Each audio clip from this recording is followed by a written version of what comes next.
มื้อนี้วันที่19วันอาทิตย์เดือน4ขึ้นออกใหม่3ค่ำเดือน6แล้วสาธุเด้อ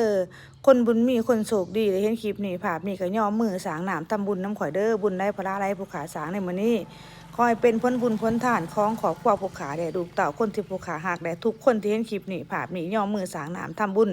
เอาบุญเอากุศลนำข่อยเด้อ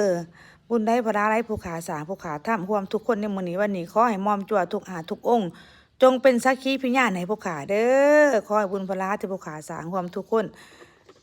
ให้กลับขึ้นมาค้ำจุนอุดหนุนขอบครัวเงินสารลูกเต่าผู้ขาคนที่ผู้ขาหักและพ่อแม่พี่น้องทุกคนหาอยู่เย็นเป็นสุขมีความสุขเป็นผู้มีบุญมีปารมีในนางกินนางท่านในสางน้ำทำบุญโศกใส่เงินค้ำอยู่เย็นเป็นสุขเด้อสาธุเด้อ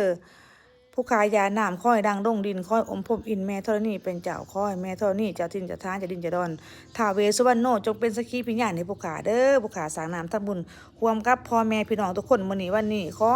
บุญกุศลนี่ค่อยส่งถึงดวงวิญญาณพ่อแม่ปู่ย่าตายายพ่อเฒ่าแม่เฒ่าญาติกาวังสาบุตรีบุตตาสามีภรรยาเพื่อนมิตรสหายผู้มีพระคุณของผู้ขาเทพเจ้าทุกหาทุกองค์ทุกดวงภพ